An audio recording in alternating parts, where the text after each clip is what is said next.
Hi everybody, my name is Caden. I'm Jaden. I'm Nicole. I'm Eli. And I'm Jason. And we are the Yahuwah and the Torah YouTube channel. And we thank you guys very, very, very much for spending some time with us. And we are going to have a little bit of fun today. We are going to get into the letters of Paul, Brother Shaul. Now, I believe the Sefer has this in the correct order that they believe that they were written in. I don't know if this is true. And we don't know if all of these books were by Brother Shaul. But there is a lot of discussion, and since we are, I guess, I don't know if we're scribes or we are, I don't know what we'd be called because we're going through the Torah trying to figure this out. Maybe we're Researchers. Researchers, yeah. Learners. Yeah, learners. We're just learning this. Expeditioners. So we're to the book of Deuteronomy. For anyone that has not seen this, we have a on our channel, Yahuwah and the Torah, and also on BitChute and also on Odyssey, Yahuwah and the Torah, all for all of them. We've been going over all those law, statutes, and commands, and we've been very diligent, and we have been trying to get them down so that we know exactly, because there are 613 laws that the Jews say that we have, and that comes out of Judaism, and there's not actually 613. So far we have close 113. to... Yeah, 113. 113? No, 118. 118. Yeah, 118, and we're cruising through Deuteronomy, so I think there'll be some more, obviously. But we want to go through this, and this is another section, another segment we're doing, because this is our family reading time on Shabbat as well. And so we're going to go over this, and we're going to see if we can put together this and see if we can figure this out. Does it jive with Torah, or does it not? And one thing that we want to be very, very clear of is we want to make sure that whatever we do not violate Deuteronomy 4:2. This is what it says. You shall not add to the word which I command you, neither shall ye diminish aught from it, that ye may guard the commandments of Yahuwah Elohim, which I command you. And we've heard that over and over and over, that we are to guard the commandments of Yahuwah. And it says we should not add to it, nor should we take away from it. And so we want to make sure that everything we are doing, we are studying to show ourselves approved unto Yah, a workman who needeth not to be ashamed. So here we are, rightly dividing the word of truth is the end of that. And so let's begin on this. This is 1 Timothy, and I have the Sefer right here. Nicole, what version are you using? I'm in Sefer too. She's in Sefer. I'll go to the Amplified. She'll be in Amplified. Caden is in Hallelujah Scriptures. I am too. And Eli's in Hallelujah Sefer as well. So there's what do we have? Three different versions. We are going. NIV. Okay, yeah. So go ahead and do it. Actually, we'll have the NIV up here because we're doing a handy dandy split screen. Okay. So we'll have that as well. So we'll actually have 5 different versions as we do this. All right, let's begin. 1 Timothy 1. Paul, and it says Paul. It doesn't say Shaul. Mine says Shaul. Yours says Shaul. Shaul, yeah. They can't figure out. So Paul is actually in Hebrew. That is Paul is a tent maker, right? Somebody does something with a pag and tent and things of that nature. Right. So that is possible that Paul was a tent maker as well. I don't know. Maybe he was just a super Jew at one point, and then he became a tent maker. I don't know if that was his heritage. It never says anything like that, I don't think. Maybe. I don't know. Let's read. Paul, an apostle of Yahusha HaMashiach, by the commandment of Elohim our Savior, and Adonai Yahusha HaMashiach, which is our hope. Unto Timothy, my own son in the faith, grace, mercy, and peace from Elohim our Father and Yahusha HaMashiach be our Adonai. So mine doesn't say a son, mine says a genuine child in belief. Okay, so yours says a child in belief? Yeah, a genuine child in belief. So I think that, yeah, okay. What are yours, Nicole? Mine says my true son in the faith. My true son. So son, child. Okay. Verse 3.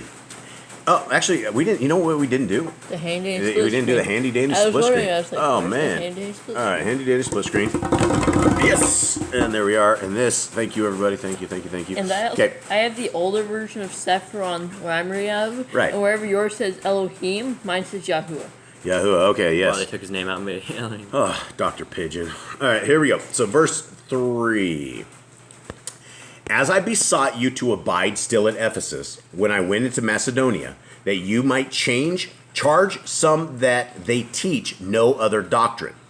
Neither give heed to fables and endless genealogies which minister questions rather than edification in the faith of Yahuwah. Now, does your guys say charge some that might teach no other doctrine? Mine says nor pay attention. Okay, so verse 3 says, I command some not to teach differently, nor to pay attention to fables and endless genealogies, which cause disputes rather than an administration of Elohim, which is in belief. So the endless genealogies, I could tell you what he was talking about here, is because everybody in the Jewish religion believes that they are only God's children because of a bloodline, right? And so what he's talking about right here is that that was the end of it. They all had to know about where their bloodline was, and so that's what he's talking about. He's basically saying it doesn't matter if you're Jew or not, you can all have the same salvation. Right, absolutely. Yep. And for those who do not listen to this series, that is our roof that talks to us. I am very, very sorry. We will try to talk over this, and hopefully it's not too loud. Did we do 4, Eli? I don't think so. Okay. Yes. I Okay. think you're halfway through 4. Okay. Neither give heed to fables and endless genealogies, which minister questions rather than edification in the faith of Yahuwah. Now, the goal of the commandment is love out of a pure heart, and of a good conscience, and of faith unfeigned, from which some, having swerved, have turned aside unto vain jangling. You guys say Why jangling? says senseless talk? Meaningless talk. Okay, yeah, NIV says meaningless talk. Vain jangling is what the king has as well. 7. Desiring to be teachers of the Torah, understanding neither what they say, nor whereof they affirm. Okay, is you guys say the same thing? Yeah. So it's like people that are, I mean, They want to know the Torah, but they don't know the teaching. right, but that'd be every Christian church that's out there, right? they The don't guy at teach the the ministry, Torah. right? They don't teach the They Torah. put it out. Yeah, That absolutely. sounds so much different than yours. All right, what's your say? They are ambitious to be doctors of the law, Doctors? Doctrine of the law. but they have no understanding either of the words and the terms they use or of the subjects about which they make dogmatic assertions. Dogmatic, yeah. And if you live in dogma, it's like the old school stuff that doesn't really apply. Okay, verse 8. But we know that the Torah is good if a man conducts himself in it accordance to the Torah. Okay, so we know that Paul is right here. He is saying that the Torah is good, right? So before we begin any of this, there's a lot of stuff that people believe that Brother Paul has said the Torah is no more. He says it is good. Now, why is it good if a man conducts himself in accordance to the Torah? Because he's righteous, holy. Yeah, and if he doesn't conduct himself in accordance to it, it's bad. sinning. How is the Torah bad though? If they don't follow it, right? If they're not following You'll it, be you're cursed. going to be cursed. That's Yep. how it's bad. That's the only condition where it's bad for you is you fall into the curse of the Torah. Yep. Yeah, if you fall in the curse of the Torah, it's not a good deal. Verse 9. Knowing this, that the law is not made for a righteous man, but for the wicked and disobedient, for the unholy and for sinners, for them without Yahuwah and profane, for murderers of fathers and murderers of mothers, for manslayers, for whoremongers, for them that defile themselves with mankind, for men stealers, for liars, for perjured persons, and if there be any other thing that is contrary to sound doctrine. All right, so let's talk about this real quick. Verse 9. We have, so what did you guys say anything different than that? This is a line that will trip the Christians up, right? Because right there it says that the law is not made for a righteous man.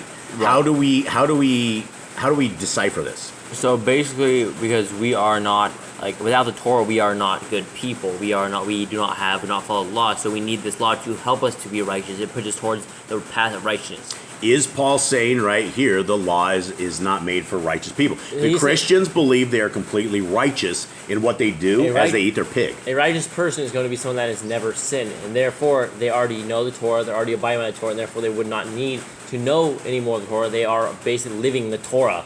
They're the righteous people. Is there such a thing as a righteous man? There was Yahushua, and that was it. That's the one that was only. the only one person. But since no one is righteous because everyone is wicked, everyone is sinning, and then if you say you do not sin, you deceive yourself, Right. then you need the Torah. Okay, did you guys say for men stealers on the 10? Right? It says, mine says, let's see, 10. So- Mine says men, kidnappers, liars, Mine- perjurers. Oh, kidnappers. Oh, men, okay, yeah, Men kidnappers. steal. Yeah, I thought it was like a woman, a female or something that was like stealing men or something. And of it the sort. says for slave traders. Slave traders, And yeah. above that says for those practicing homosexuality. Where's it say that? And 10 it says, for those who whore, for sodomites, for kidnappers, for liars, for perjurers, or for whatever else is contrary to sound teaching. Yeah, for practicing homosexuality. That's what it says in the NIV. Where does that, what is that I think in here it is. other thing that is contrary to sound doctrine? No, it's It should be It's at the very for top them of that 10. defile themselves with mankind. Oh, defile themselves with mankind, right? And is any of this right now? Do we have anything that's outside of the Torah? No. So far, this is all. I mean, I definitely shouldn't be kidnapping. That's probably like some like. There should be something there. I think there's if you steal a human, you get caught, you get like to pay that person back. There's that in the Torah, but you shouldn't be like going and stealing people either. Yeah, definitely don't do that. That's like not good. Just don't be kidnapping people. Yeah, that's not a good deal. Okay, so 11. According to the glorious Besorah, what is the Besorah? Good news. Okay, of the blessed Elohim, which was committed to my trust. And I thank Mashiach Yahusha, our Adonai, who has enabled me for that he counted me faithful, putting me into the ministry, who was before a blasphemer and a persecutor and injurious, but I obtained mercy because I did it ignorantly in unbelief. Okay, I find this fascinating right here. So we know that Brother Shaul was a murderer, right? He killed people, he beat people up, and he says it right here. He was injurious, right? But then he says, I obtained mercy. How does he know he obtained mercy? I don't know. Maybe because he was starting to do the right things. He had forgiveness in the Torah. But wouldn't that be a thing on Judgment Day? How would we obtain mercy? How do we know we have mercy? Yah hasn't punished us, maybe, or something? Yeah, maybe. I don't know. Maybe he hadn't fallen another curse of the Torah yet. Yeah, maybe. All right, 14. And the grace of our Adonai was exceeding abundant with faith and love, which is in Mashiach Yahusha. This is a faithful saying, and worthy of all acceptation, that Mashiach Yahushua came into the world to save sinners, of whom I am chief. Okay? So Brother Shaul doesn't hold back any punches. I mean, at least on himself. He says that he's, he was a bad dude. He was a really bad dude. Okay, 16. Howbeit for this cause I obtained mercy, that in me first Yahushua HaMashiach might show forth all long suffering, for a pattern to them which should hereafter believe on him to everlasting life. Okay, do we have anything outside of Torah? I'm not seeing anything yet. It says you basically believe on Yehoshua and you have life. Right. Now unto the King eternal, immortal, invisible, the only wise Elohim, be honor and glory forever. Amen. This charge I commit unto you, son Timotheus, according to the prophecies which went before on you, that you by them might war a good warfare. Do we know anything about his prophecies or anything? No, I don't know about it. So the thing about reading Paul's letters is this: we're a bunch of eavesdroppers, right? We are. He probably never, ever in a million years thought people 2,000 years or so later would be sitting here reading this stuff that he wrote to Timothy. Probably right? not taken out of context either. Yeah, I don't know if he would be upset or with knowing what people are doing today with the words of Shaul or not. All right, verse 19. Holding faith and a good conscience, which have some having put away concerning faith, have made shipwreck, of whom is Hymeus and Alexander, whom I have delivered unto Satan, that they may learn not to blaspheme. All right, what do we know here? That just sounds terrible overall. Is it bad we give anyone over to Satan? How did you drop him off at his doorstep or something? Like, here you go. Well, I mean, basically, how would you deliver someone into Satan? I don't even know. You would probably stop teaching them Torah. You'd probably just stop helping them whatsoever. And if they have no guide that is able to do any of this stuff, then they're probably going to go under. It's like he punished them so they stop blaspheming or something. Right. Okay. And so for those at home, let's take a quick look at this. For those at home, let's see. This is this the one? Let's go into this first because I knew what a deacon was, and this was the thing, and this is actually the third one. Let's go into this one first, and let's see what's up. All right, 1. Why are you looking at me like that? Because you're all over. I'm all over the place. Yes. All right. I exhort, therefore, that first of all, supplications, prayers, intercessions, and giving of thanks be made for all men, for kings, and for all that are in authority, that we may lead a quiet and peaceable life in holiness and purity. All right. Anything interesting? I mean, we probably try to live peaceful lives. It's something we should try to strive for. Right. And he's saying, I exhort, therefore, that first of all, supplications. What are supplications? Mine says petitions. Petitions. Okay. Prayers. And intercessions. Okay. Intercessions and giving thanks. So basically, we're supposed to be praying for all men. Right. Right. Is that everything? Is there anything that is weird? I don't think that's so bad. I think we should definitely be praying for everyone to have peaceful lives, everyone to come to the Torah. Yeah, absolutely. And I think it says in Ezra, it talks about the final days of judgment, how at the end, when everybody's in their final little places, you will not be able to supplicate and pray for them because the damage will be done. They're already where they are going to go. All right. 3. For this is good and acceptable in the sight of Elohim our Savior, who will have all men saved and come to the knowledge of the truth. For there is one Elohim and one mediator between Elohim and men, the man Mashiach Yahusha. So there he breaks the Trinity again. So there's one Elohim and there's someone in between it, his son, Yahushua HaMashiach. Yeah, so that is a Trinity breaker. So wherever we ended up with the doctrine of the Trinity, which is actually a Catholic Church thing, it says there's one Elohim and one mediator. And so we have Yahusha, who is that, he's the Melchizedek priest. He's the Melchizedek priest as well as our sacrifice. 6, who gave himself a ransom for all to be testified in due time. Whereunto I am ordained a preacher and an apostle. I speak the truth in Mashiach and lie not. A teacher of the other nations in faith and truth. Now, does this say he's an ordained preacher for you guys? Mine says he was appointed a proclaimer and an emissary. Okay, a proclaimer. NIV says a herald and an apostle. Yeah, if you're heralding, you're going to be shouting out what it is. So that's Okay. interesting. They put preacher right there because we haven't heard that word No, before. I think it's more of a That's a what Christian does thing. KJV say? Preacher. Okay, yeah, so it's more of a King James thing. That's so they're basic. This is where we get this. We've never heard this. so basically King James led everyone astray, thinking like we need preachers. Well, before we go too crazy and leading people astray, let's get through this and let's see if it violates Deuteronomy 4:2. That's a problem. To this point, he's basically saying he became a preacher, right? And where did that? We don't even know what that word is, right? Should there be a preachers? That goes out and I mean, there's teaches the definitely be word. teachers. Yeah, someone who preaching the word. I guess so. Yeah, probably. All right. Verse 8. I will therefore that men pray everywhere, lifting up holy hands without wrath and doubting. In like manner also that women adorn themselves in modest apparel, with shamefacedness and sobriety, not with broided hair or gold or pearls or costly array. Okay, what does your guys' Mine say? says braided hair or gold or pearls or costly garments. That women, what does yours say? So it basically says, likewise, the women dress themselves becomingly with decency and sensibleness. Yeah, sensibleness. Not with braided hair or gold or pearls or costly garments. I don't think shamefaced is it. It just says sensibleness, like keep yourself modest. Keep yourself in mind. What does yours say, Nicole? So mine has I desire, but it's in brackets. He desires? It says I desire. So yeah, but it's in brackets. So also I desire that women should adorn themselves modestly and appropriately and sensibly in seemingly fashion, not with elaborate hair arrangements or gold or pearls or expensive clothing. Okay, so NIV says I also want. I also want. Okay, so this is doctrine in a lot of stuff. Let's go over Torah. Do we have anything that we know of that women adorn themselves in modest apparel?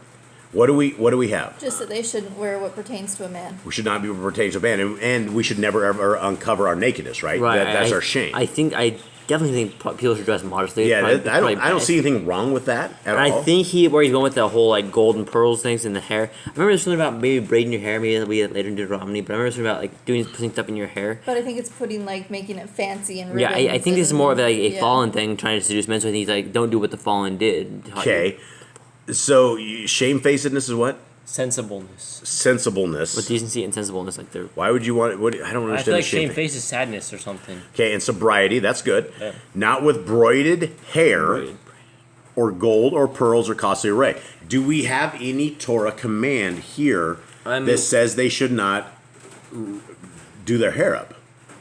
I don't think there's a command about that. I mean, I do know people wore jewelry because we look at Abraham's servant Eliezer when he went to go pick up Rachel. He stuck he gave her like earrings, like nose rings and stuff, and gave her some gold bracelets. Right, And stuff. she did, yeah. Yeah, he gave her jewelry. So I mean, I don't think jewelry specifically is bad, but I don't know where he's going with this. What he's talking about here is, I think he's talking about a worldly woman that is, that just is sits there and spends 2 hours on her hair every day and sits there and tries to look really good and all this kind of stuff. Something of that nature is what I think he is saying. But let's go back to this because this is what we're trying to figure out. Does this break Torah at all?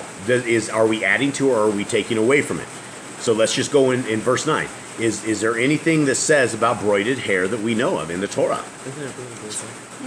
You look at that real quick, braided hair. I can't remember. I believe back in the day, I remember talking about jewelry and hair, like the Gentiles, but I do not know. But so far, we just read the commands of Yahuwah today up to Right. Deuteronomy. So far, Up it to says point, nothing. there's up to this point that we have nothing that says don't braid your hair. Okay, what about wearing gold or pearls or costly array? I mean, if you were doing this, you would probably be a worldly woman. What happens if you have a woman that is just getting duded up or dressed up for her man? She's not going out to like try to seduce people, and she just like has a husband. and she's Here's doing it what for husband. Moses did. Moses had all the Israelites take all their jewelry off. He's like, you guys are going to need to sanctify yourselves before Yahuwah. Take all your stuff off. Give it away. When they use it for the temple work, they did not keep their earrings, their jewelry, their necklaces. They threw it all away. Yeah, they did. What about having braided hair? What happens if a woman needs her hair out of her face and she has to braid her It hair? had to be said not with elaborate hairstyles. Elaborate hairstyle. I feel like Okay. there's nothing wrong with braiding your hair. I just Yeah, I don't think think it's like braiding. I think it's like I think there's But much- where is the commandment that says they shouldn't do up their hair? there isn't. So are we adding to or are we taking away to the Torah with this? I probably said adding to, but I don't know if he's like. Is this bad advice? No, because I don't think this is correctly translated. I don't think we're getting the correct thing here, which is don't braid your hair for golden. I think he was trying to say like do not like dude yourself up to. Like, So if seduce. a woman braids her hair or dudes her hair up and she puts on a gold something and costs whatever it is, what is costly, right? Expensive clothes. So she puts all that on. Is this a Torah command that she's breaking? No. No. There's no Torah command here. So where is this coming from, honestly? I think I mean- Paul's own experiences probably. So here's Maybe the that's a maybe? here's the thing is if you are trying to start a church, let's just say for instance you're trying to start a church and you start having all these people come there and you have one woman that is absolutely gorgeous, beautiful, and she's all just glamored up with just expensive clothes, the guys are going to be clamoring after her. So where is the line between what is fitting? If a woman is supposed to be like a Proverbs 31 woman, I don't know about the command here. Where is the command that we should be? Why is this in the scriptures that we should be doing if it is not a commandment? Is it bad advice, number one? No. I don't. I think dressing modestly and maybe like not trying to like look super pretty. I See, think here's It the seems problem. like pretty good advice. Here what we got. We got very two confusing things, right? We have someone that says he said dress modestly and then don't braid your hair. Don't braid your hair seems like almost like a burden, right? You can't like do like tie up your hair, like do something with your hair. But I think you trying to get across the point is don't dress like seductively or worldly. He wants you to be modest in what you do. He wants your attention on Yah and not on the looks of a human being. Right, but So this go is ahead. my take on it. All right, what's your take? The hair is your covering. It covers you like they do with like the veil and the head, like the what is it called? The Headdress. talit. What is it? That Talent. The What is- talit. talit. The talit when they Oh, pray. You know the women. The are, prayer shawls? Yeah, Yeah, but that's not. I know it's not biblical. I know. That's Talmud stuff. I know, but it's something like that. It's your hair. It's your covering. It's supposed to cover you so that you are not seen by everybody per se. And so I think he's saying Where is that a command though that women need to wear their hair down? It's not. But I'm just saying Paul's thing is like that the women shouldn't have their hair back. The women should be covered. But See, it's not a commandment. this discussion would probably make a lot of sense if we knew what Timothy had written to Paul. Right. And it could be like a whole bunch of women there are like just a bunch of man seducers.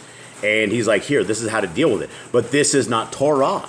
So if we take this and write this in as Torah, we are adding to or we are taking away. All right, so I believe, I mean, this is probably good advice. I don't want to tell people this is good advice. And if anyone that's listening out there, you guys want to comment on this, I'd really, really appreciate it because I don't know. Okay, verse 10. But that's the first one of this, 1 Timothy that I see that is not, that's adding to or taking away. Better see another one. Okay, but which becomes women professing reverence for Yahuwah with good works. Let the woman learn in silence with all subjection, but I suffer not a woman to teach, nor to usurp authority over the man, but to be in silence. Okay, so mine says, let a woman learn in silence and all subjection, but I do not permit a woman to teach or to have authority over a man, rather to be in silence. Okay. Yeah, that's... Let's break this down first. Let the women learn in silence with all subjection. Is there any Torah command that we have with this? No, I No. don't think so. I think when people are learning, I think they should be asking questions. They should be trying to get their voice out there so they can help other people if they have the same questions. Why would you want your woman to be silent like this? I don't know. I think Paul has some woman issues. No, actually what he has is he has Talmud issues, right? These are all commands out of the Talmud where your women, like if you are a Jewish woman, you are not allowed to learn certain things. You can learn like about Shabbat because you're the one prepping for Shabbat and doing this stuff. But as far as all this other stuff, it's like a secret, right? You keep your women weak. So, verse 11, let the women learn in silence with all subjection. Do we have a Torah command at all for this? No, No. denied. Are we adding to or taking away from the Torah? Added to. Okay. That's definitely one that's definitely not a Torah command. I don't think women should have to learn in silence. I think they should know what the men know, and they should be asking questions. They should and absolutely questions. know what the men know. They should absolutely be teaching the youngsters. They should be teaching other women. They should be out there doing this. Now, verse 12. There's 3 things here. But I suffer not a woman to teach, nor to usurp authority over the man, but to be in silence. Okay, do we have any commandment anywhere that says a woman should not teach? No, I don't think. I think women should definitely teach. We had Deborah. She was a leader of Israel. She was a judge, so she was probably teaching the people since she was a judge. She had to teach right I'm ruling. sure Miriam was out there teaching Yeah, people I'm as well. sure. I mean, She was a prophetess. And John the Baptist's mom. She was the wife of the priest. So I'm sure they were all teaching. They all knew the Torah very well. I'm sure they were teaching the people and teaching their friends or like people that are like younger. All right, next part. Hold Go on. ahead. Mine says I allow no woman. So he is the one that's saying that he allows no woman, not See, that there's any law Paul's on it, a role but model that here. he Yeah, is but the one. but this has become doctrine in Christian know. churches, right? It's insane. Women actually don't teach, and women are like, it's shut up, woman. Your man is speaking, right? Let the man speak. So this is it. There's no command that says the women should teach. What about usurping authority over the man? Where is the Torah command for this? We have the command from Yah that said the man will rule over the woman. Right. It's actually a curse of the woman Right. that she will cleave to her man. She Right. will- And I was reading Peter there, and he was saying about how women should obey their men and they should listen to them. And then it goes, men, listen to your women and be one with your woman. Okay, how do we have any kind of precedence for this about authority of their man or not, or usurp authority? I got a good one. Okay, hold on. Here. I don't think I can think of anything like right now. Okay, if a woman makes a vow, right, and she Okay. makes this kind of vow, and it's the wrong vow, either her dad or her husband could shut that down Right. before her vow becomes thing. But a woman can't stop a man's vow. Should a woman be usurping authority over a man? No. Why? Probably because Yah Because- commanded the man to be over the woman. What if your man's weak? What if you have a beta male? You're the that's a alpha problem. chick. You might need to leave. You might need to leave. Oh, where's the command for that, Nicole? Okay, so do we have no not to usurp authority over man? Is he quoting Torah? No. Well, maybe. Kind Over of. the yeah. oaths. Of the what? Over the oaths of the woman. Well, that's And not over- exactly authority over the man. That's like keeping a woman out of trouble if she's like committing herself to something that she wouldn't be able to do, But over the curse of Eve. right? So women should be under authority of man based upon the commandments of Yah that the woman is cursed. Right. And she will cleave to her. I believe that. Nicole, what do you have? I think so. Kind of, sort of? Yeah. Maybe? Okay, last thing. But to be in silence. Do we have any commandment anywhere that says the woman needs to be in silence? I feel like they should each have their own voice. I feel like everyone should have their own reasonings and have their own questions. Yeah, what happens if you have a question and you're just sitting there and you never get your questions answered? Like, that's part of the problem, is that everyone deserves to have their own voice and questions and opinions and be able to learn with the rest of the people. Just because you're a man does not make you more superior in the learning abilities than a woman. A woman should have the exact same abilities to learn the Torah as a man would have. Yeah, because everybody falls under that exact same Torah. One for the stranger and one for the... And if y'all wanted a woman, he's like, let no women learn the Torah, he would have that command. He would have that command in there. He would have But them veiled up, shut up, and put back in the kitchen or But he something. says he wants everyone but part of Israel to learn the commands. He's going to want them there. Sorry, Nicole. That's not. I don't mean it like that. I don't think it should be like that. Well, I mean, it's a good place for a woman because she's safe and sound, and the man should be out providing I for don't the know. family. It's all not that. always safe cooking, but It gets dangerous, it doesn't gets a it? little dangerous once in a Pop while. and grease. Oil fryer. Okay. All right. So let's go on. 13. For Adam was first formed in Kawa, and Adam was not deceived, but the woman being deceived was in the transgression. Adam was deceived. Dude, they I are was saying right this. Paul, man, Paul, come on. man. He's trying to make up for Adam or something, or he's trying to Dude, I've heard this before. He's trying to make it look better, honestly, when they both really They messed both this ate up. the apple. They both transgressed. Look- They both were deceived. Look, supposedly, if your man is going to be stronger than the woman, and the weaker vessel came up to you and said, "Hey, eat this fruit. Look, it looks good." The man's going to go, "Woman, what did you just do?" Here's something I'm going to point out is Adam was told specifically to not eat the fruit. we never get a hearing from that he told Eve not to eat the fruit. So Adam told Eve not to eat the fruit. It had to become from Adam to tell her not to eat the fruit because we never heard that he commanded her that. So he would know that command better than anyone else. Adam would know that. So he himself was deceived. He made this himself. It doesn't matter if Eve gave him the apple or Eve took about it first. And in fact, even if he chose his fate. In fact, Eve came to him fully clothed, right? So all of a sudden, everybody's naked. Then she comes up with a bunch of trees on her. He's going to look at this woman and go, why are you wearing trees on you? What's going on? Do? She's like, oh, here, have an apple. But he's like, why are you wearing trees? Like, this tree was in the midst of the garden. In the middle of it, you're going to be able to see it, right? They know what the fruit looks like. He knows what it's going to look like. He knows how He's going to ask her, what is this stuff? It's this thing. The snake gave it to me. He just took it. There's no covering up. Both of them really messed up really bad on this. There's no one evil than the other. It's the Satan. It's the serpent, it's Eve, and it's Adam's fault. All three of them are to blame. However, on that note, I would much rather have the curse of the man than the curse of the woman. Yeah. I'll take it. I'll take the second, him being whatever. But yeah, I'll take thorns. Brother Shaw is not. I mean, the man was deceived as much as the woman. All right, let's go into 15.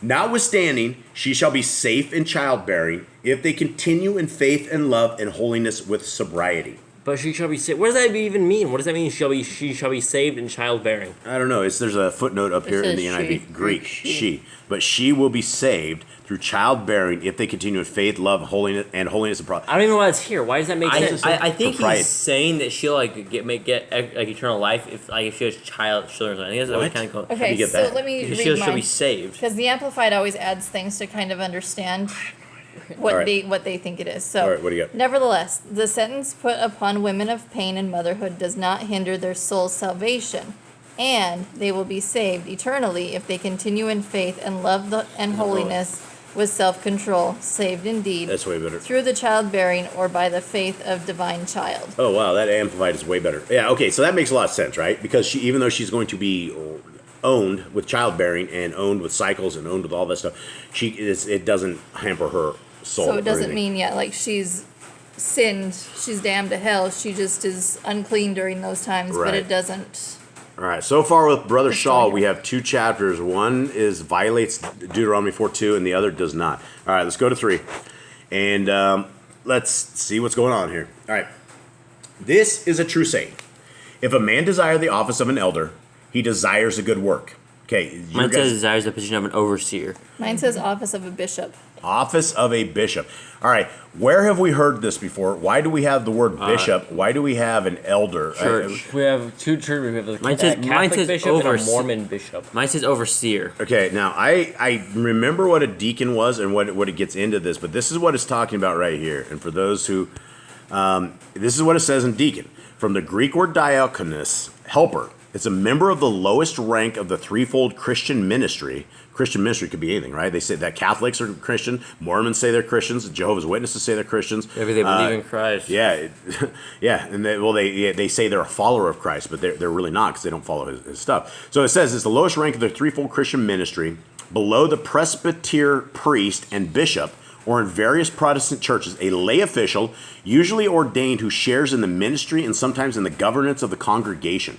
So it is a leader of the church or something. And then I don't know why you have all these dudes that are, what's going on here? Worshiping the stairs or something. Yeah, I don't really know what's going on at all. I hope they clean the floor. Forget the floor. I hope they clean their souls after this. I mean, look at that. That is, all of this stuff is unbiblical. I mean, what they're doing in the man-made church and this stuff, this is all evil right here. So anyway, that is what this deacon stuff is. So this leads me to a slight problem of trying to figure out where in the Torah have we ever heard of anything like this, right? How do we know? It says if he wants to be a bishop, he desires the good work. How would you be? None of that's not biblical, right? You wouldn't be a bishop. You'd be you'd have Levites, right? Right. You would have Levites who would know this stuff. So what is he saying? Does anyone know what he's saying here? He's trying to build his own sort of church team or something. He's trying to build his own what you call it, like a ranking system. And in NIV it says qualifications for overseers and deacons. Okay, so we haven't heard of overseer and we haven't heard of deacons before. This is all new to us. So this is a little strange. Nicole, do you have something? Nope. Okay, so this is new. This is adding 2. Here we go. An elder then must be blameless, the man of one woman, vigilant, sober, of good behavior, given to hospitality, apt to teach. Okay, wow. This is guys, my red flags are going off here. I don't know what to say about this. My verse has a little much longer. All right, what do you got? Now a bishop, superintendent, overseer, must give no grounds for accusation, but must be above reproach. The husband of one wife, circumvent and temperate and self-controlled. He must be sensible and well-behaved and dignified and lead an orderly, disciplined life. He must be hospitable, showing love for the being of friends and believers, especially strangers or foreigners, and to be capable and qualified teacher. Okay, where do we have this in the Torah about bishops and elders? There's nothing. Where do we have these qualifications that to be I mean, these are these bad things? I mean, I don't know. Okay, it says the man must be blameless. Is that a bad thing? No, we shouldn't be blameless, right? The man of one woman, that breaks Torah. Yeah, because we're allowed to have more than one wife. Yeah, that is not your break. wives, Abraham, Jacob. So this is completely outside of Torah, right? Right. It says vigilant, sober. I mean, those are good things, right? Given to hospitality. What is hospitality? It's like giving stuff when people want to come and take care of them, give them water to drink, teach them stuff like this. It says apt to teach, somebody that likes to teach. So where is this stuff? What's going on here? How should we take doctrine like this that is outside of the Torah? So my thing is, Timothy's letter must have been, how do we get somebody to be an overseer in our church or something like that? And so he's telling them this is what they should be. What church are we supposed to be doing? I don't know. And the That's Christians my will thought. say, well, Peter, this is the church. This is upon the stone is where we will build the church. And that's a bad translation as well. Okay, so the first two verses of this are very, very suspect at best. All right, 3. Not given to wine, no striker, not greedy of filthy lucre, but patient, not a brawler, but covetousness. Okay, so he's not a brawler, not a striker. Now, this comes from Paul, who used to go around beating up people, right? Yeah, I mean, because Yisrael, they were warriors. They would know how to brawl. They know how to strike. A real man would know how to fight to defend his woman. I mean, Right, and if someone comes into your house, you end up killing someone if they break into your house at night, you're okay to kill them. Yeah. Or you go and find you're the revenge of blood. If someone kills your brother, you're allowed to go hunt them down. okay, so the question, this is not Torah stuff, but is it bad advice? So the guy shouldn't be given to wine. I mean, yeah, I It think says, that's what does that fine. mean, given to wine? I think he's talking about being I like think lots he's of wine? drunk. I think he's A talking about drunk. Not given to wine? What is given to wine? Has to be like a drug. It has that like you're consumed by the wine. Okay. You're consumed. No striker, because I mean, if you're given to wine, you're going to be a striker. You're probably going to be out there fighting it up. Maybe. Not greedy of filthy lucre. What you're saying? Okay, mine goes, not given to wine, no brawler, but gentle. But gentle. Not violent, but gentle. gentleman. Not quarrelsome. But Not- forbearing. Not a lover of money. Not covetous. Okay, That's so it. do we have anything that we can compare this with the Torah? You definitely shouldn't be coveting. You probably shouldn't be quarreling. You should probably it's not loving your neighbor. That shouldn't be a drunk. They're probably not a drunk.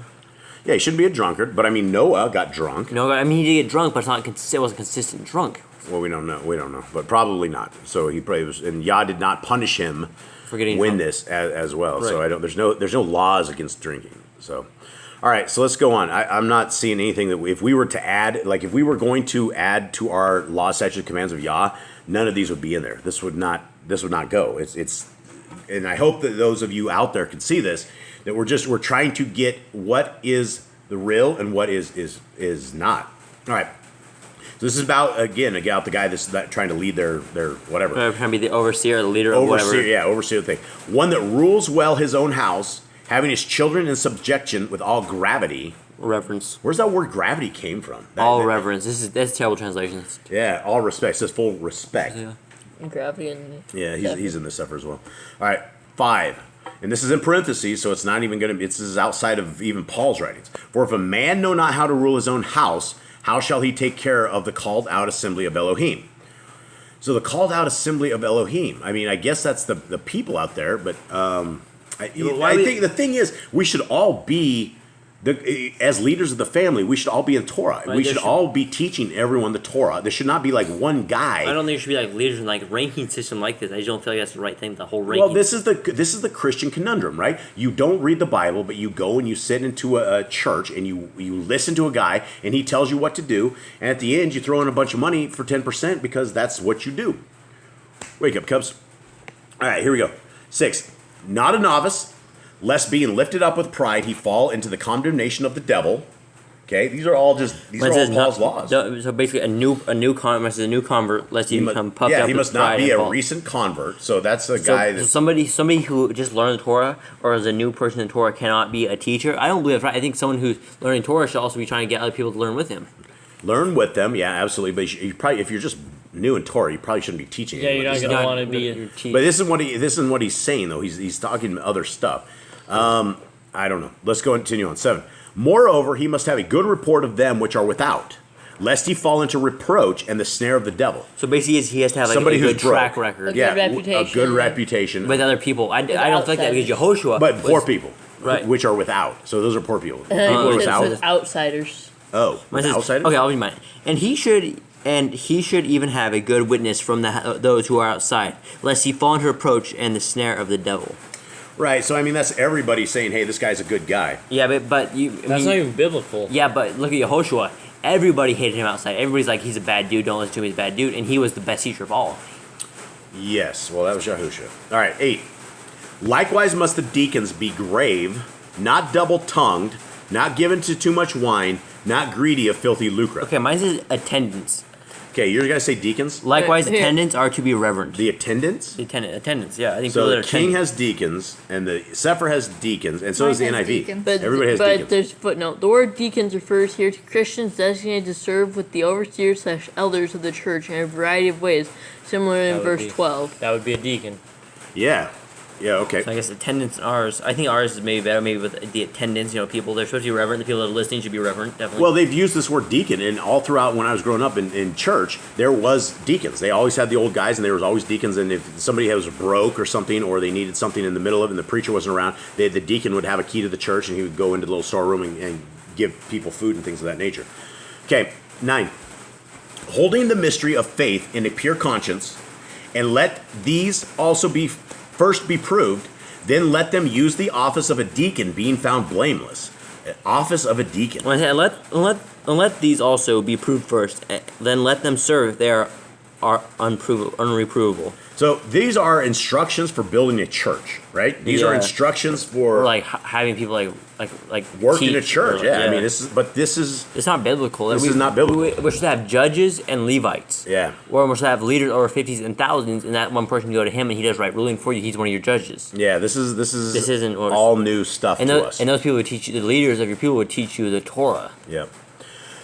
11. Even so must their women be grave, not slanderers, sober, faithful in all things. All right, is your guys' Mine said, wives in the same way, reverent, not false accusers, sober, trustworthy in every In way. the same I way, mean, those are all good things, right? Yeah, I mean, I definitely should probably be sober. I mean, a lot of these are really good advice. What does your say, Nicole? Eli wants in to. the NIV it says, in the same way that women are to be worthy of respect. Okay. That's the footnote. And serious, not gossipers, but temperate and self-controlled. Well, yeah, and you know, Those are good things. You don't want to be a rumor person. You don't want to be someone that spreads rumors. no, and I mean, we know you're not part of the Torah is you do not bear false witness, right? Right. So if you're talking smack and you're saying evil stuff, then you're breaking that Torah command. Okay, 12. Let the deacons be the men of one woman, ruling their children and their houses well. Again, that is outside of the Torah. That is Yeah. taking away, and that is adding to it. Definitely should be the heads of their houses and definitely over their children. But Why one wouldn't- wife is not. Wouldn't you it. want Jacob to be a deacon? Wouldn't you want him to be a spiritual leader for your stuff? Yeah, I mean, he's- guess so. I mean, I don't. This isn't biblical in any way. We see it with some of the even Moshe. He had a Midianite and a Cushite. Yep. He had 2 wives, and we have a lot of the leaders of Yisrael. They had multiple wives as well. David, he had 11 wives. Right? He was the man after He Yah's was own the heart. and head over Israel. he was the man after Yah's own heart. We don't. There's not a lot of people that Yah can say that are man after his own heart, like David. Right. And he had 11 wives, or Yep. something like that. Okay, 13. For they that have used the office of a deacon well purchase to themselves a good degree and great boldness in the faith which is in Mashiach Yahusha. For those who have served well as attendants gain good standing for themselves, and much boldness in belief that is Mashiach Yehoshua. Yeah, this rubs Torah keepers odd. Okay, 14. These things write I unto you, hoping to come unto you shortly. But if I tarry too long, that you may know how you ought to behave yourself in the house of Elohim, which is the called out assembly of the living Elohim, the pillar and ground of the truth. And without controversy, great is the mystery of holiness. Elohim was manifest in the flesh, justified in the Ruach, seen of angels, hold on, I see it too, preached unto the other nations, believed on in the world, received up into glory. All right, that sounds like a bad No, translation. okay, yeah, that's terrible. Mine says, and beyond all question, the secret of reverence is great. Who has revealed in flesh, declared right in Ruach, who has seen by messengers, was proclaimed among nations, was believed on in the world, was taken up in esteem. See, Pigeon's terrible version on this, What is it? it says Elohim was manifested in the flesh. And mine says, Capital E. mine says Yahuwah was manifest in the flesh. That's the old version as well. That's the old. Yeah, that's what. So it should say, what should it say? What does your guys say? It should say, who... Oh, it says, Hold on, read your 16. and beyond all question, the secret of reverence is great. Who was revealed in the flesh, declared right in Ruach, who was seen by messengers, was proclaimed among nations, was believed on in the world, was taken up in esteem. Okay, so this is all about Yahusha. Yeah, right here, right? mine This says is not nothing about Elohim. nothing about This is Yahuwah. that is a bad version right here because we know that Elohim is one. That he is not. This is not a Trinity thing. So That's why it's so hard to break people off Trinity stuff. Stephen Pigeon has had some unclean spirits that are having him help with his Bible for This sure. one has God in parentheses. Yeah, on that's mine. not So it's not right. No, there is no such thing as a Trinity at all. All right, you gonna be awake for another 2 chapters? Can you make this case? And this is more of the Christian church, Okay. Christian All church right. deception here. Okay, so Eli, you want to go check on the cow real quick? Yep. All right, let's continue on. Let's go. You only need one, so let's roll on. Sorry, guys. We have a sick cow, and so we're trying to get her better, and so we're in the middle of this. All right, so we're going to 1 Timothy 4, and hopefully Kate can stay awake on this. He's looking a little tired here. Okay, here we go.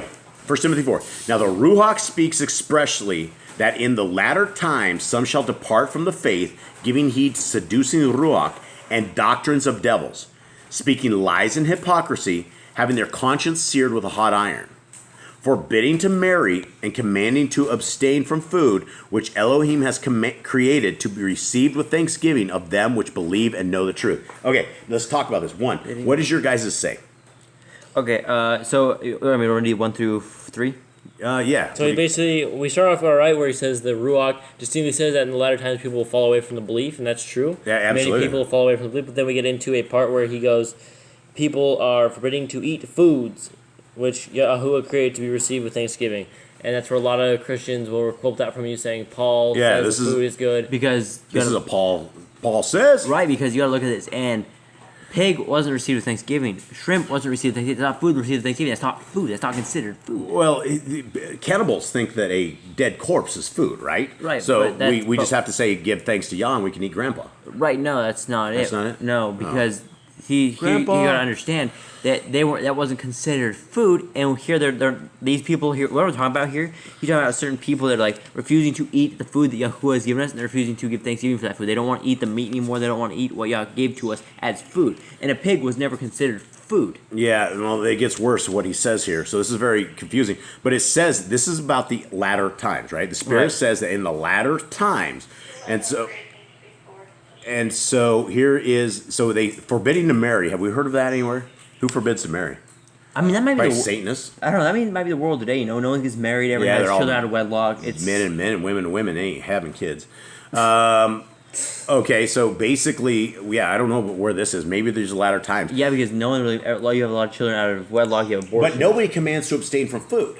I don't understand this. You guys get this? I mean, it says forbidding to marry, to abstain from foods which Elohim created to be received with thanksgiving by those who believe and know the truth. So some people are like giving up all foods because It's like they- the vegans. Are we talking vegans or something? I don't. I don't know what he's talking about, but it gets worse. Verse 4. For every creature of Elohim is good, and nothing to be refused if it be received with thanksgiving. Now, That's so confusing. Yeah, I've evil Eric, and that's like, oh, you can eat as much pig as you want to eat because every creature of Elohim is good, and nothing to be refused. What do you mean? What does he mean? See, this is you got. This is outside of the Torah. You got to understand this here. It says because every creature of Elohim is good, and none is to be rejected if it receives thanksgiving. So you could say, "Oh, thank you, Yahuwah, for this pork, and we're good." Right. Yeah, and I mean that's every creature is not for food like that, right? Because of it's not. And so this is very, very confusing. And so if we are trying to keep just with Torah and we're adding to or we're taking away because we don't eat that. Right, and it's- Leviticus 11 tells us what food is. Right. Okay. For it is sanctified by the word of Elohim and prayer. Okay, so That's the people that pray this over is their food. satanic. Yeah, this is completely. This chapter's gone downhill fast. Yeah, this is completely satanic. And you can say, well, he didn't mean this, or he didn't mean that, or he means it like this, or the translators got it like this. Well, these are a bunch of scriptures that made it to this. That what do you mean it's sanctified by the word of Elohim and prayer? And we've seen the Christians pray over their swine. Yeah, I cast the demons out of my pork, honey. Yeah, that's what they say. Oh, honey, I can eat that. Okay, here we go. Verse 6. If you put the brethren in remembrance of these things, you shall be a good minister of Yahushua HaMashiach, nourished up in the words of faith and of good doctrine, whereunto you have attained.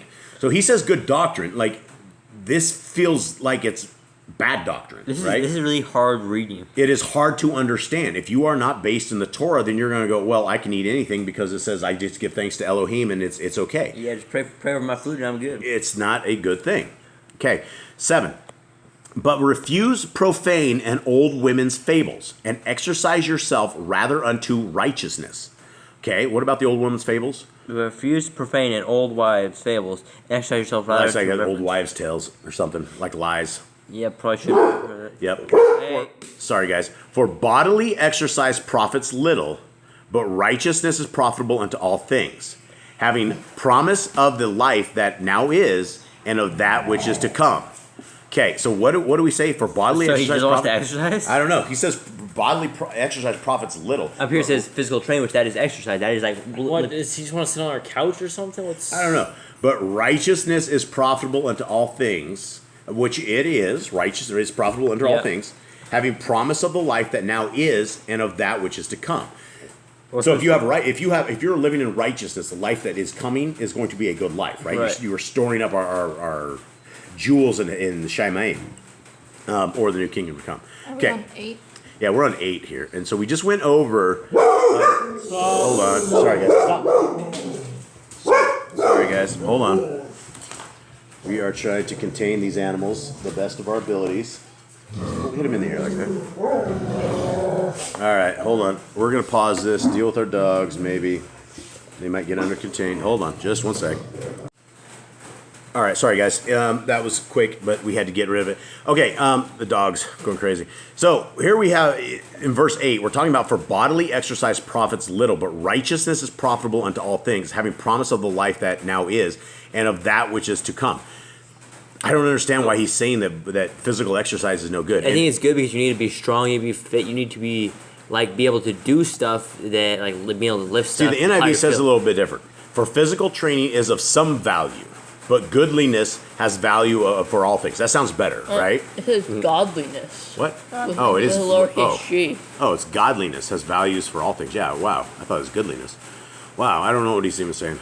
I tried to explain this. Anyway, I would definitely exercise. People that don't exercise, your hearts blow up. So here we are. All right, verse 9. This is a faithful saying and worthy of all acceptation. For therefore we both labor and suffer reproach, because we trust in the living Elohim, who is the Savior of all men, especially of those that believe.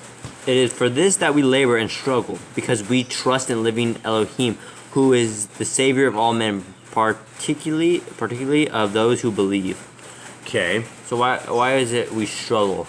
Is it because we believe in who struggle? Well, because Hasatan's after us, right? If we're believers in Elohim and we keep his Torah, then Hasatan's always after us to try to get us in things of that nature. All right. For therefore we labor and suffer reproach. Okay, I already did that one. 11.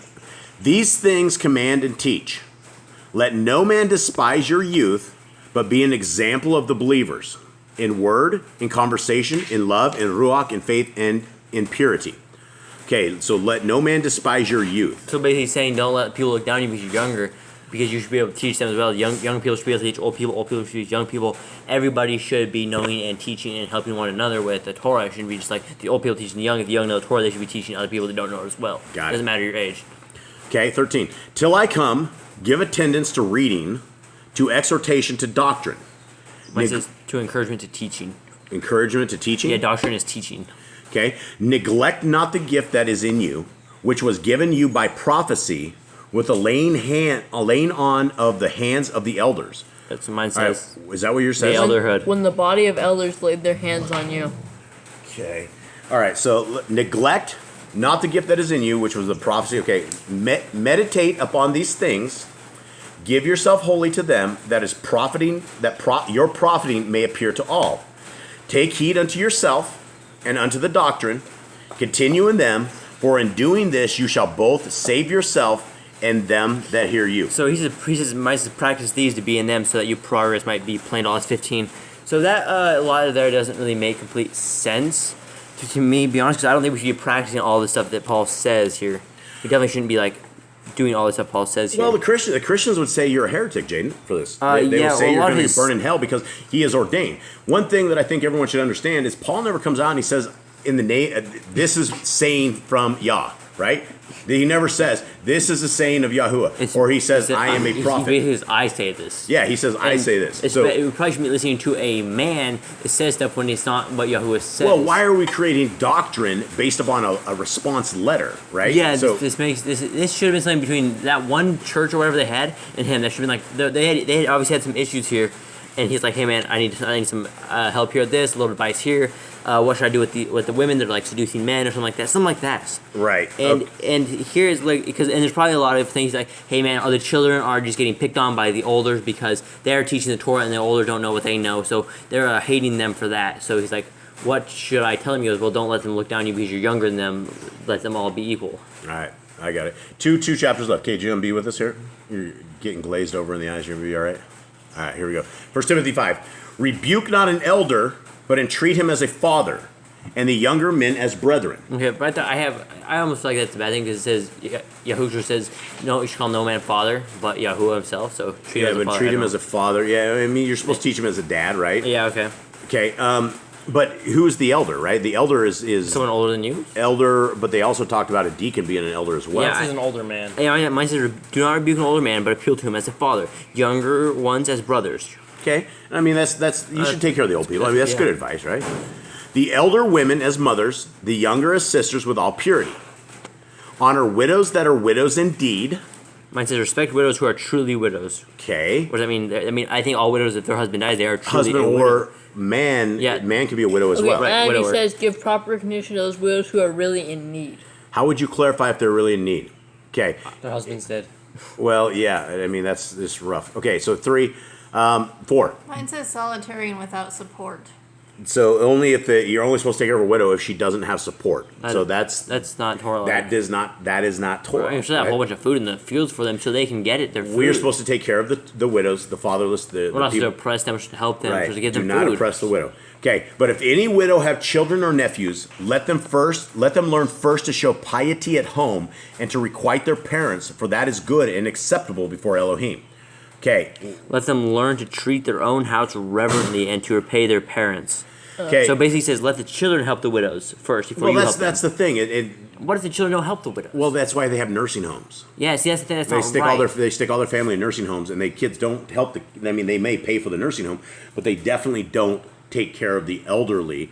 So I mean, but is there any Torah here, or is there against Torah? Is this I don't anything? think so. I don't think we should. I mean, if you have something for a widow and you can help a widow, don't just leave it up to her children. Help them out as well. Take a little burden off the children. Why would you qualify a widow when there's nothing in the Torah that says that? No, this a is widow what is a widow no matter what. No matter if her husband died, her husband. Not according to Paul. It has to be a good widow. That's a problem here because if her husband died, she becomes a widow, and don't just leave her children up because her children probably have stuff going on in their lives too. If you help her out, it would help her children out too, and it helps children everyone. should be helping her, Right, right? If should be. in a good family, her But children should. If they can't help her out, so you help their children, become like family with them. Right, and if the family's like hundreds of miles away or something, and the mother's alone, I mean, why would you not help the widow? Yeah, so I think this should be denied here. We should be like helping the widow no matter what. Yeah, this should be denied. 5. Now she that is a widow indeed and desolate trusts in Elohim and continues in supplications and prayers night and day. So he is now, again, he's qualifying that if you're a widow, You have to be by yourself. Desolate, By yourself, trust in Elohim, right? and you can hear petitions and prayers night and day. See, these are more adding on and taking to, right? This is It just a widow is a widow.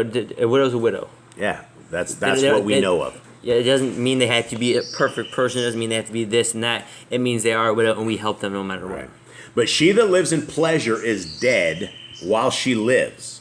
We're talking about the widow. Are we condemning the But- widow? But lives in luxury. she who is living in luxury is dead while she lives. Okay, so it's Okay, a rich widow so to help a her rich widow. husband left her a whole bunch of NIV riches. says- Cool. The NIV said about the widow who lives for pleasure is Right. dead even while she lives. Yeah, and I mean, well, I don't know. I don't know I don't know why we're judging the widows, but maybe. Okay. 7. And these things give in charge that they may be blameless. But if any provide not for his own house, and especially for those of his own house. Okay, hold on. I think I messed up. But if any provide not for his own, and especially for those of his own house, he has denied the faith and is worse than an infidel. Worse than an unbeliever.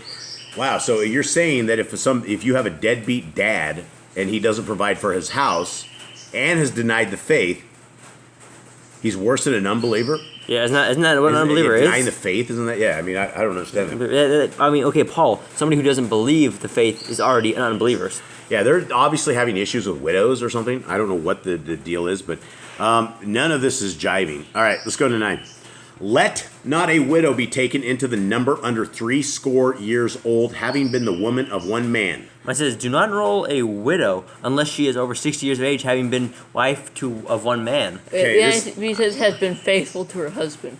Okay. How do they know if she's been faithful to husband? Yeah. Or are we listening to talebearers? And another thing is, I think they can remarry if their husband died, right? They can remarry, right? Yeah. So this is anti-Torah right here. A widow is a widow if her husband dies. She can go remarry, and then she's not a widow anymore. Because look at this. So if you're She'd still be a widow. right, she'd still be a widow. But as if Caden's wife died and she didn't have children, I could take her and she'd no longer be a widow. She'd have a husband again. Right. All right. So yeah, so that's doesn't- wrong. That doesn't work out either. Yeah, we're 60 years old. Who qualified them to be 60 years old? And what about like 500 years prior to this when they used to live like 400 years older? The 60 years is nothing. Yeah. Right. Sarah was like how old? Sarah's 127, I believe. When was her widowhood considered? I mean, she yeah. wasn't a widow, but Yeah, but- when was her age considered? Okay, let's go into 10. Well reported of for good works, if she have brought up children.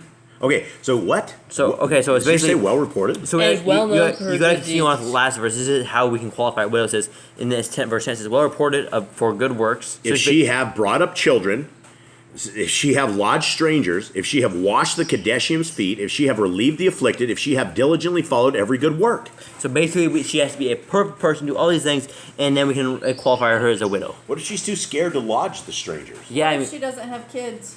Yeah, or kids. And what happens if she didn't wash the Kadeshim's feet? I mean, is just because Messiah Yahushua did this, are we now required to do that? I know that probably sounds evil because we are. That was the whole point of that whole thing is that we are to wash others' feet.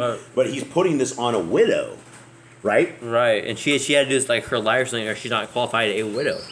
All right. I don't know. And she diligently followed every good work. Does that mean she made a mistake and sinned, and she's no longer a qualified widow? She needs to be left to the wolves. NIV says and devoting herself to all kinds of good deeds. And I mean, this is good stuff, right? This would make you a good person. Yeah, you're loving your neighbor. Yeah, this is what we should be doing, but we have nothing that says qualifies it. All right, but the younger widows refuse, for when they have begun to wax wanton against Mashiach, they will marry. Okay, my says, but refuse the younger widows, for when they become headstrong against Mashiach, they desire to marry. Okay, why? Why would he qualify? Of course they want to be married. Why would they say they're going against Hamashiach if they want to get married? Some people are saying that a widow, once you're a widow, you're married to Yahusha, right? You're married to this is not like that kind of, but it's that's who your man is then at this point. So he's saying that if you decide you want to get married again, that or when you want to get married, you have waxed hot against Yah. Basically saying basically saying don't help the younger widows. Refuse the younger widows.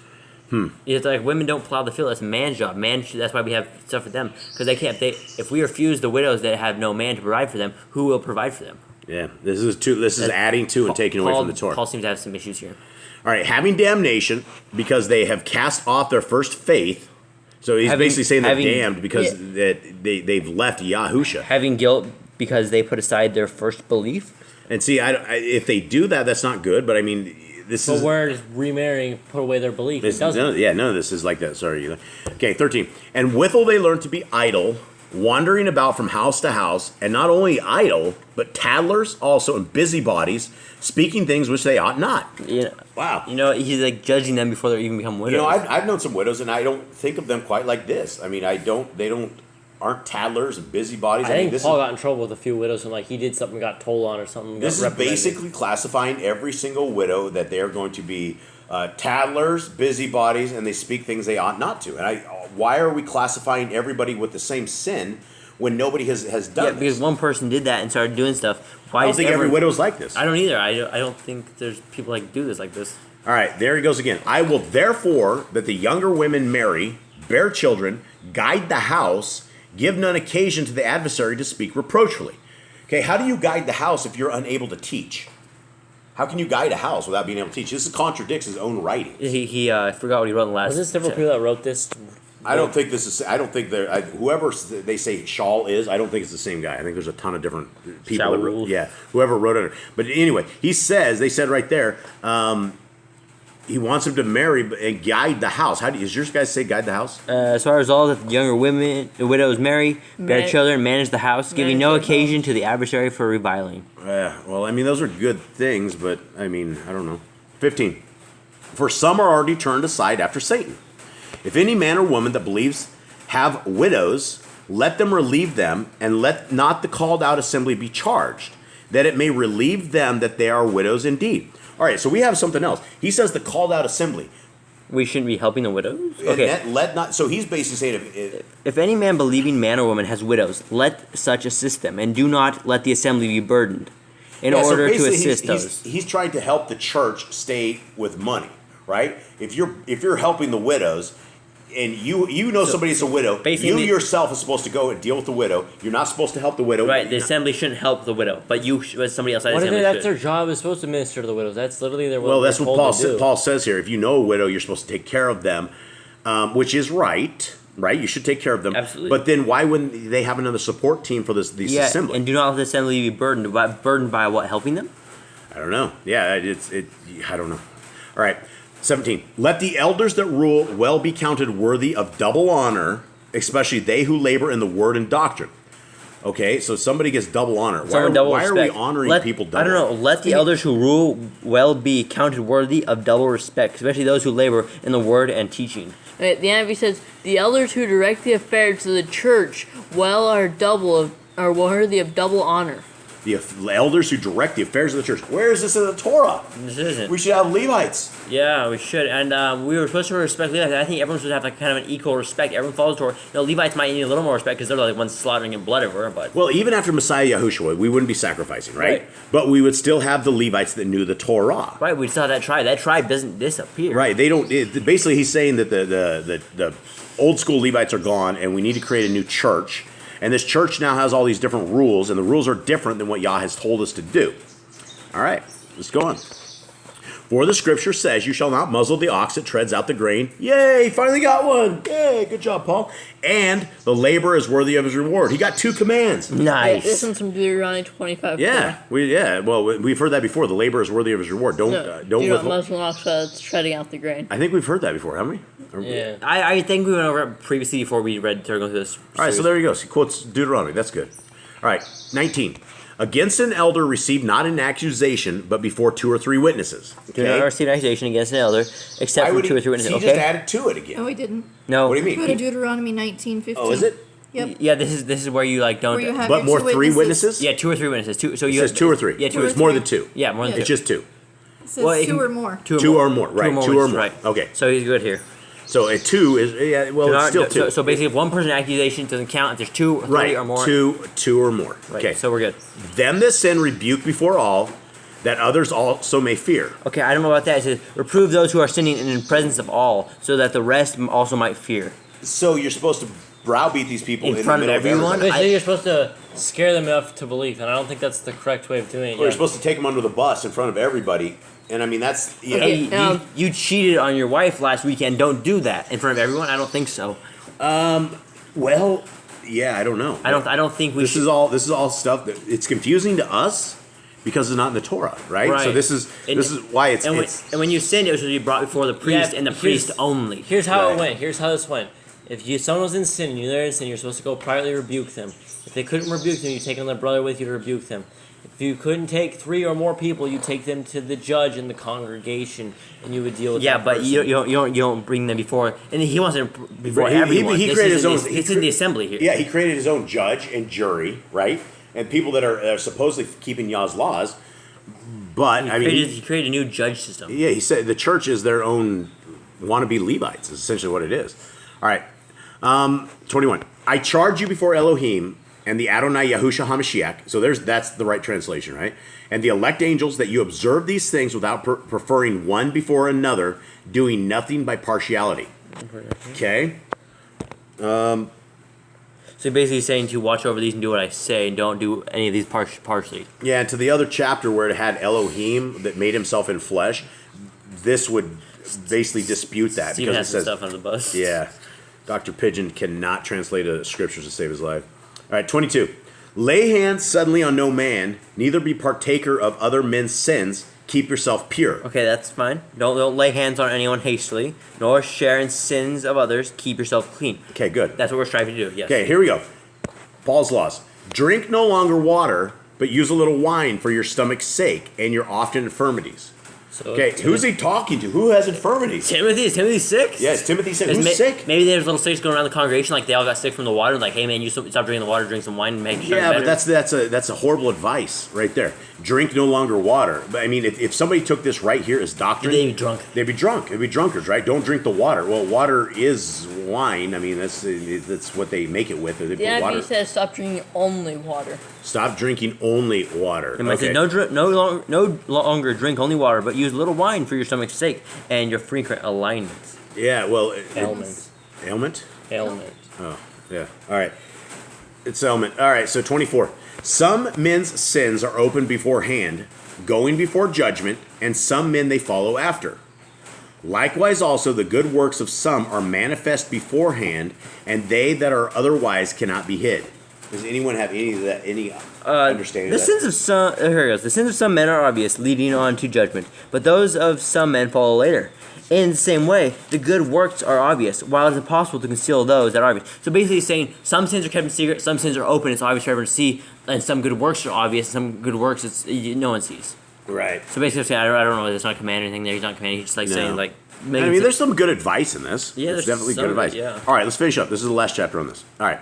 Let as many servants as are under the yoke count their own adonim worthy of all honor, that the name of Elohim and his doctrine be not blasphemy. And so here it says, he says, don't let the doctrine of Elohim be blasphemy. How would you blaspheme the doctrine of the Torah? I would say like saying it's bad, saying it's wrong, adding to or taking away. breaking, That's how it is. breaking Yes. his laws. Yes.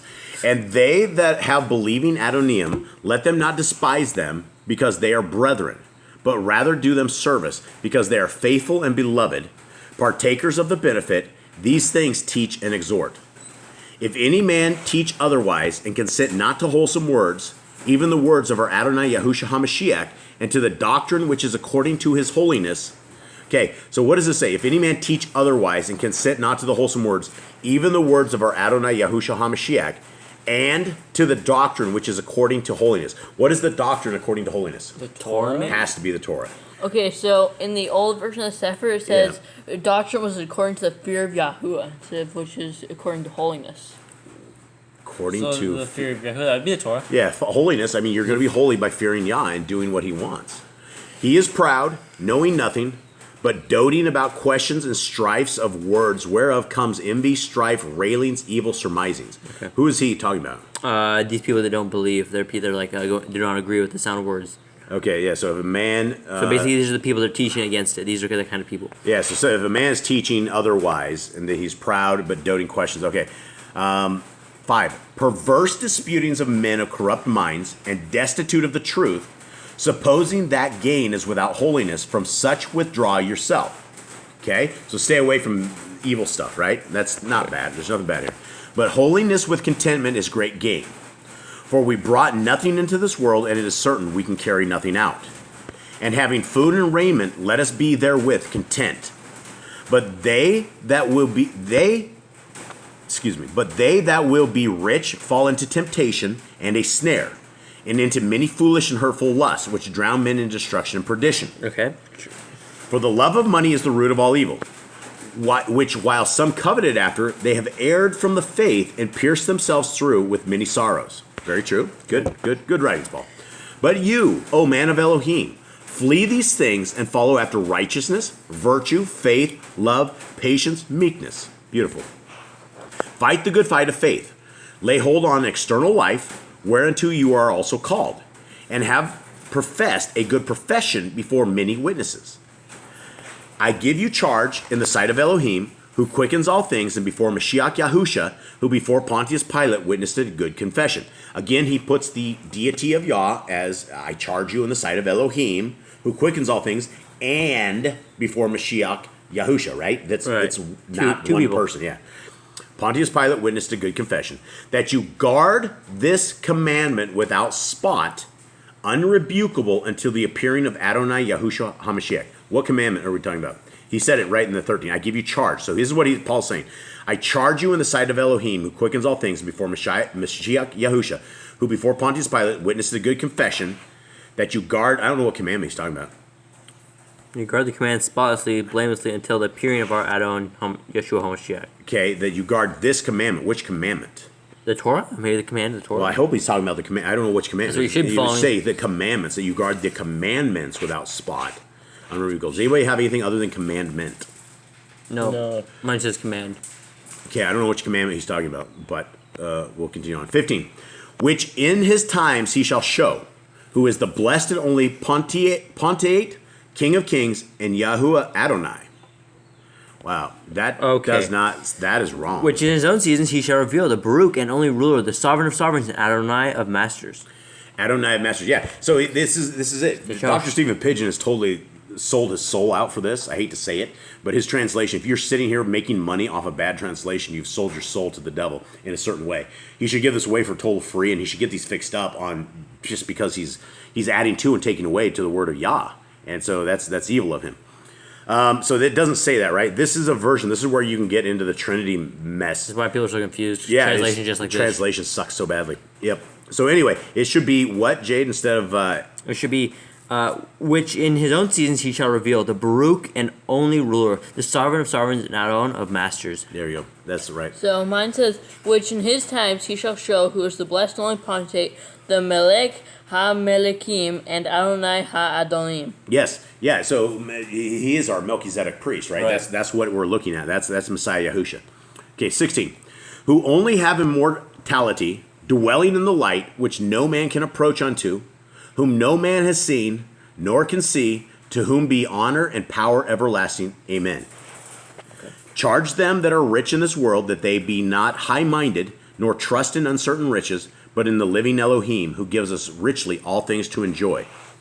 That they do good, that they be rich in good works, ready to distribute, willing to communicate. Why don't the Christians like their good works? They should be doing good works. That's what Brother Shaw says. Laying up in store for themselves a good foundation against the time to come, that they may lay hold on eternal life. O Timotheus, guard that which is committed to your trust, avoiding profane and vain babblings and oppositions of science, falsely so called, which some professing have erred concerning the faith. Grace be with you. Amen. All right. Okay, so chapter 1 and chapter 6 sound like the same guy, but 3, 4, 5, all 2, 3, 4, 5 all sound like different writings.